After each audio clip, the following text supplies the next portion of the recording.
तोशा बनाएंगे।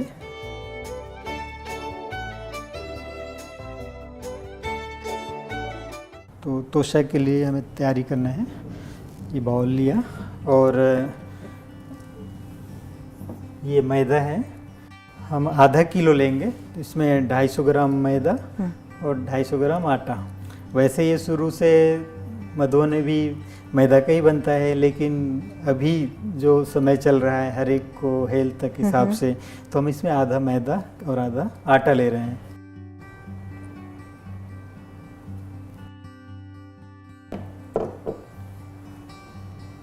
ये आटा है। दोनों इक्वल क्वांटिटी? हाँ, दोनों इक्वल। अभी इसमें हम नमक डालेंगे। अभी हम नमक डालेंगे आधा चम्मच के आसपास। ठीक। अभी हम मीठा सोडा जो होता है, बेकिंग मीठा सोडा, बेकिंग पाउडर अलग होता है पर ये बेकिंग सोडा बोलते हैं इसको, मीठा सोडा भी बोलते हैं। ये कितना लेंगे? ये हमें लेना है, जैसे कि एक स्पून आता है छोटा सा, तो ऐसा बिल्कुल पिंच। तो ये अगर अवेलेबल नहीं होता है घरों में तो ऐसा ही अपने हाथों से ऐसा ये डाल सकते हैं। ये बराबर हो जाता है लगभग दोनों का, ऐसा। तो ये 2 डाल सकते हैं। और हमें जीरा डालना है। जीरा हम 1 टीस्पून। ये अभी हमने सूखा चीज़ें डाल दी। अभी हम इसको मोवन के लिए ऑयल डालेंगे। कोई भी रिफाइंड ऑयल चलेगा? हाँ, जो यूज करते हैं, तो अपने घरों पे जो यूज करते हैं। इसमें करीब 150 ml।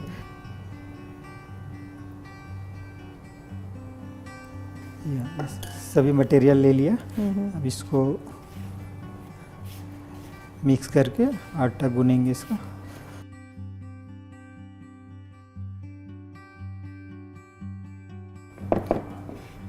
अभी हम इसमें पानी ऐड करेंगे। पानी जो है, ये हमने आटा लिया है तो आटा में थोड़ा एक्स्ट्रा पानी ज़रूरत पड़ता है। तो वैसे ये 200 ग्राम में हो जाता, लेकिन 200 ग्राम से ऊपर भी लग सकता है। अगर सिर्फ मैदा हो तो 200 ग्राम, आटा मिक्स किया है इसलिए थोड़ा एक्स्ट्रा पानी। तो हमें एक साथ पानी नहीं डालना है, हम पानी को रखें और जो ज़रूरत हमें पड़े उस हिसाब से हम इसको ऐड करते जाएं, क्योंकि इसका आटा ना टाइट चाहिए, अच्छे से सख्त। अभी इसको हमें हाथ से अच्छे से मिक्स करना होगा।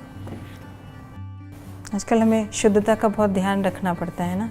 आज परमात्मा के महावाक्य थे कि शुद्धता की विधि से विजय की प्राप्ति होती है। तो अगर हमें किसी के दिल पर विजय प्राप्त करनी है तो हमें अपने मन को बहुत शुद्ध बनाना होगा। हमारे विचारों की शुद्धि बहुत आवश्यक है खाना बनाते समय भी। आपका क्या कहना है माखन भाई इसके बारे में? ये तो सही बात है, क्योंकि अगर परमात्मा के महावाक्य, जिनके डायरेक्शन अगर हम अपने मन में रखते हैं, चिंतन करते हैं, तो फिर मन में अगर विचारों में शुद्धता है तो नेचुरल व्यक्ति के कर्म में, रहन सहन में शुद्धता आ जाती है। अभी श्वेता बहन, ये देखो, ऐसा सॉफ्ट आटा और टाइट भी होना चाहिए, ज़्यादा गीला भी नहीं होना चाहिए, नहीं तो खस्तापन जो है उसमें नहीं आएगा। और ऐसा सख्त भी होना चाहिए और इस तरह से नरम भी होना चाहिए। तो इस आटे को ऐसे ही टाइट लगाया जाता है। ये अभी हमारा आटा तैयार होने वाला है। ये अच्छी तरह से भीग गया और हमने इसको अच्छे से गूंद भी दिया। और इसको हम थोड़ा टाइम अगर 10 मिनट रख देते हैं ढक के, तो एक अच्छा सॉफ्टनेस बनाने में इजी हो जाएगा। नहीं तो क्या होता है कि क्रेक आएगा, और हमने आटे भी लिया है मैदे के साथ में, तो ज़्यादा क्रेक होने का चांस होता है। इसको गूंद के हम थोड़ा टाइम 10 मिनट इसको रख दें, उसके बाद इसका हम बनावें पेड़े तोड़ के, तो एक अच्छे से बनेगा। जब सिर्फ मैदा लेते हैं तो भी इस चीज़ का ध्यान रखना होता है कि 10 मिनट रखना है? नहीं, बाकी मैंने आटा ऐड किया है तो ऐसा रखें तो हमें इजी हो जाएगा बनाने में। मैदे में तो तुरंत भी हो सकता है कि उसमें सॉफ्टनेस इजी आ जाता है, और ये आटा जो है टाइम लेता है। ठीक है। हाँ, श्वेता बहन, अभी हमने आटा रख दिया। अभी हम उसके लिए ना चाशनी हम तैयार करके रख देते हैं उसको ना चढ़ाने के लिए।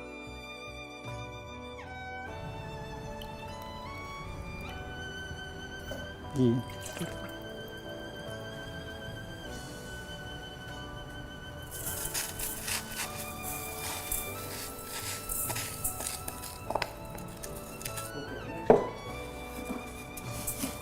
अभी चूल्हा चालू करेंगे।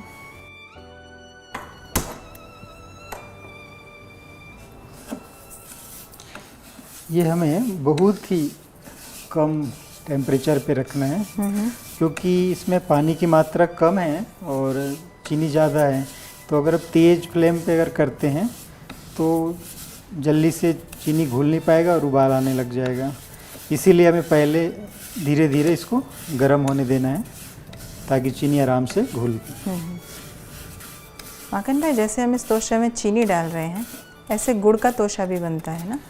हाँ, गुड़ का भी बन सकते हैं। उसका प्रोसेस थोड़ा अलग होता होगा। हाँ, ठंडी के मौसम में इसके ऊपर हम गुड़ का भी चाशनी लगा सकते हैं। केवल चाशनी में चीनी की जगह गुड़ आएगा, बाकी का पूरा प्रोसीजर सेम है? नहीं, गुड़ का अलग होता है। गुड़ का दो तरीका से होता है लगाने का। एक तो बिना पानी डाले ही गुड़ को मेल्ट किया जाता है स्टीम की तरह। जैसे स्टीम, आपने पानी गर्म रखा है, उसके ऊपर बर्तन रख दिया, उसमें गुड़ रख दिया, तो धीरे धीरे मेल्ट होगा वो। उससे पानी की ज़रूरत नहीं है। और एक है थोड़ा पानी डाल के फिर मेल्ट करके उसमें थोड़ा तार सा टाइटनेस देखना होता है जो इजी हो उसमें। और वो ठंडी के दिनों में ज़्यादा अच्छा पॉसिबल होता है लगाना, गर्मी में मेल्ट होने का चांस ज़्यादा रहता है।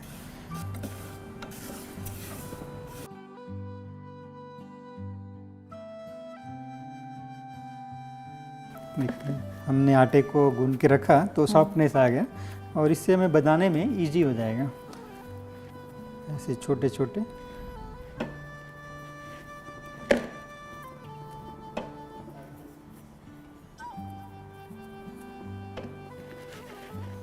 इसमें जो है हमें इसको बनाना है तो से एक उंगली के आकार का होता है लंबा। तो क्या होता है, कई लोग जो है ना बीच से मोटे बना देता है, तो बराबर ऐसा करेगा तो बीच में मोटा हो जाता है। तो एकदम आसान तरीका है, ये जो हमारे पोर्शन है हाथ का, हथेली का, उसको ऐसा करेंगे ना तो एक जैसा साइज में आता है। या फिर एक दूसरा तरीका है कि हमने ये लिया, पेड़े लिया, पेड़े को ऐसे किया ऐसा, तो देखो कितना बढ़िया, ऐसा आसानी से एक साइज तैयार हो रहा है। और आटा जो है फटेगा भी नहीं, और बढ़िया से वो सॉफ्टनेस है और पेक हो रहा है। तो इसमें अब ये है, इनको उंगली के निशानों ख़त्म करना है हमें, तो इसके लिए फिर ऐसा कर दिया। तो ये बहुत अच्छा तोशा, बहुत अच्छी टेक्निक है, आप भी ट्राई कर सकते हैं। ज़रूर, क्यों नहीं। तो ये जो पहली बार बनाए उनके लिए बहुत आसान है ऐसा करना।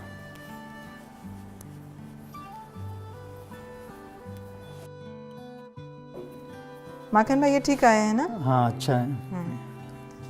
मैं भी पहले ट्राई करती थी, वो ठीक नहीं आता था। आपने एक अच्छी विधि बता दी, हाँ, पहली बार में ही ठीक हो गया। तो ज़रूर ना, हमारे सभी दर्शकों का भी ठीक आएगा। आप ये कंप्लीट कर लीजिए, तब तक मैं कढ़ाई तेल गरम करता हूँ। ठीक है, ज़रूर।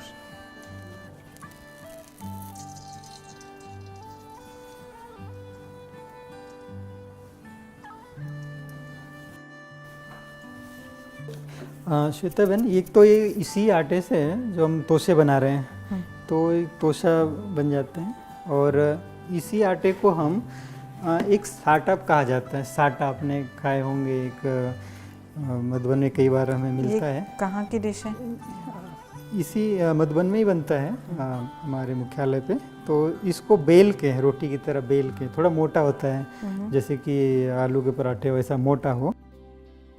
इसमें हम कटिंग करेंगे तो एक हार्ड शेप का बन जाएगा, और उसको फिर हम फ्राई करेंगे। तो वो भी सेम प्रोसेस आटे का ही है, लेकिन इसको साटा कहा जाता है। इससे जो बनाते हैं उसको साटा कहते हैं। इसमें भी चाशनी लगा के एक अच्छा लुक, माना अच्छा रूप दे दिया जाता है, और ये इसे उंगली की तरह लंबा बनाया जाता है। तो दोनों चीज़ें एक ही आटे की विधि से बनता है। अभी हमारा तेल भी गर्म हो रहा है और चाशनी भी उबाल आने वाला है, चीनी पूरी तरह घुल गई है। तो ये भी एक उबाल आ जाए, तैयार हो, जब तक हम इसको फ्राई कर लेंगे। इसके लिए हमें तेल हमने जो गरम किया है उस पर ये ऐसा पहले से एक पीस डाल दिया। तो ये हम ऐसा डाल के रखेंगे तो तेल इसके जो ज़रूरत के हिसाब से जितना गर्म हो जाएगा, उनकी पहचान ये है कि ये जो है ऊपर उठ जाएगा। तो समझ लीजिए आपका तेल तैयार हो गया पकाने के लिए। तो हमें एक पीस पहले से डाल के रख देना है।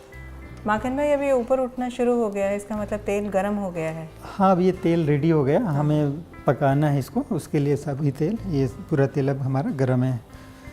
इसको डालने के लिए हमें ऐसा एक एक करके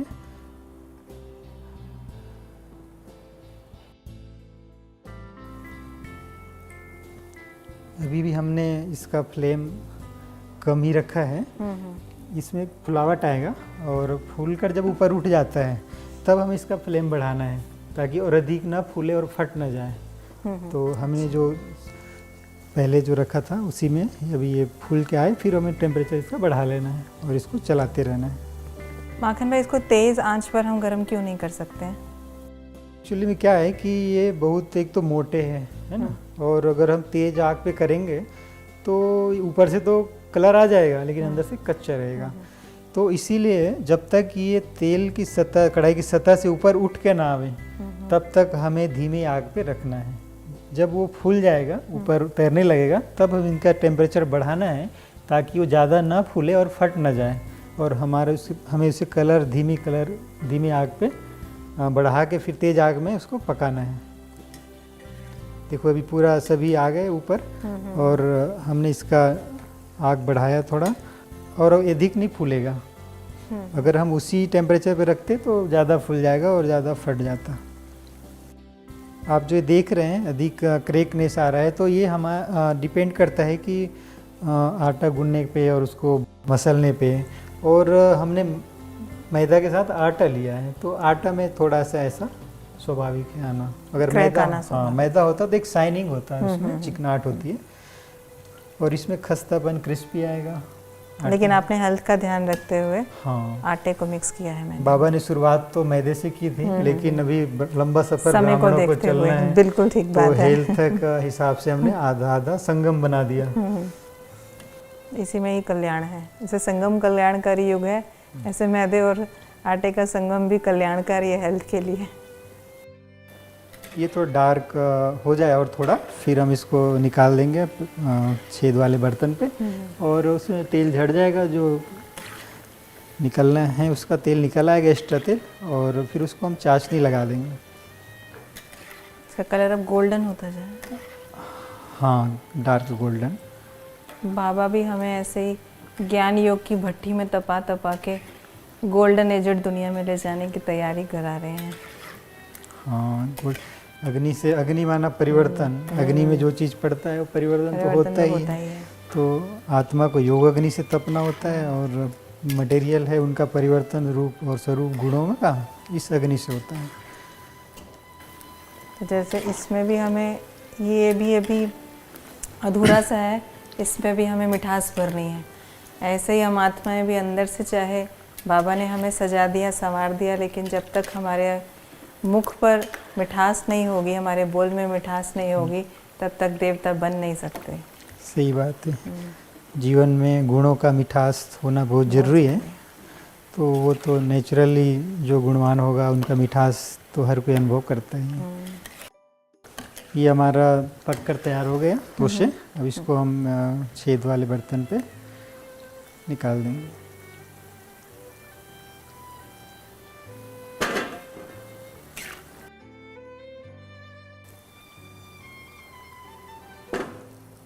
ये तेल इसका जो एक्स्ट्रा है और गरम भी है, तो गरम में चाशनी नहीं लग सकता, तो इसको हमें ठंडा करना होता है चाशनी लगाने के लिए। इसे या तो 1 दिन बाद, 2 दिन बाद इसको बना के सूखा ड्राई रख कर कभी भी चाशनी लगा सकते हैं। चाशनी लगाने के लिए ठंडक चाहिए, तभी चाशनी चढ़ेगा।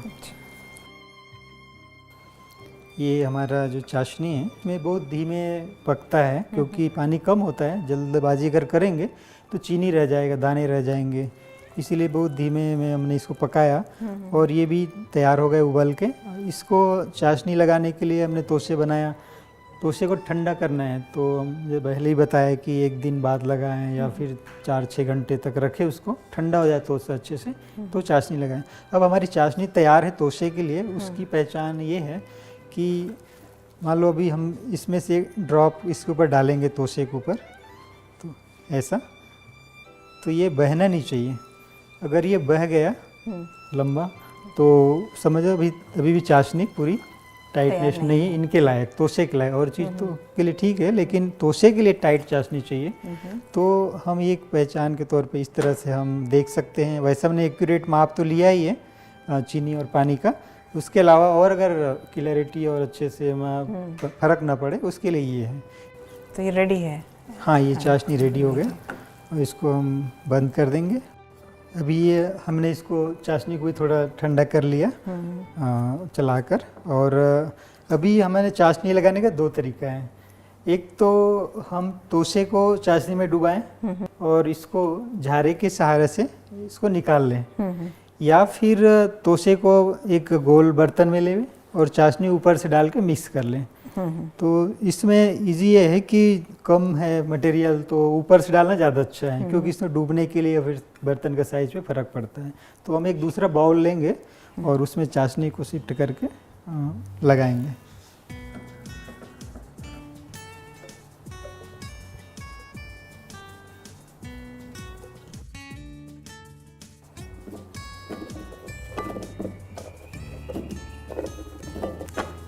ऐसा 2 इंस्ट्रूमेंट लेके झारे हैं, पलटे हैं, तो उसके सहारे भी हम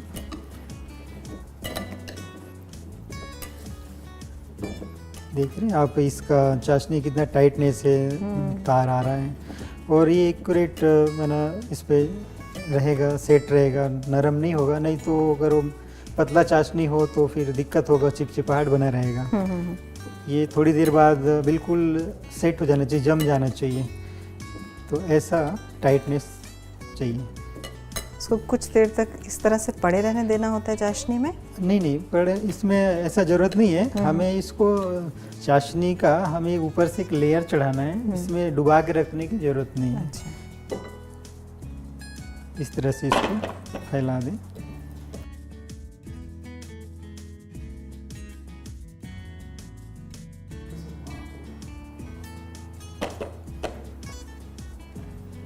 बहुत बढ़िया एक परत आ जाएगा वाइट का चाशनी का। चाशनी भी एक्यूरेट इस पे सही माप पे और सही तरह से लग गया। इस तरह से हमारा तोशे पे चाशनी लग गई। इसको हम ओपन में रखें ताकि हवा लगे और ये अच्छे से सेट हो जाए, वरना जम जाए, चीनी ऊपर से परत बन जाए। कितनी देर तक बाहर रखना है? ये अधिक अगर मौसम ख़राब होता है, मान लो बरसात का है, तो ज़्यादा टाइम बाहर रखेंगे तो एक नमी आ जाएगा, फिर इसके लाइफ कम हो जाती है। इसको हमें थोड़े टाइम, थोड़ा अभी गर्माहट है इसके अंदर, गर्माहट ख़त्म हो जाए इसीलिए ढकने की ज़रूरत नहीं इसको, और तब तक हम बाहर ओपन में रखें। उसके बाद इसको पैक करके रख लेंगे। ये कितनी दिन तक चलती है, इसकी लाइफ कितनी? ये तो आपको 20-25 दिन से भी ज़्यादा चलेगा, क्योंकि मौसम के ऊपर डिपेंड करते हैं। अगर अंदर से ठीक से पका नहीं हो, कच्चापन हो, या ओपन में रह गया, नमी पकड़ लिया, तो एक कड़वाहट आती है इसके उसमें टेस्ट में। नहीं तो नॉर्मली 25 दिन, महीने के अंदर तक चलता ही है। तो ये हमारा तोशा तैयार हो गया। अरे वाह माखन भाई, ये तो बहुत सुंदर दिख रहा है तोशा।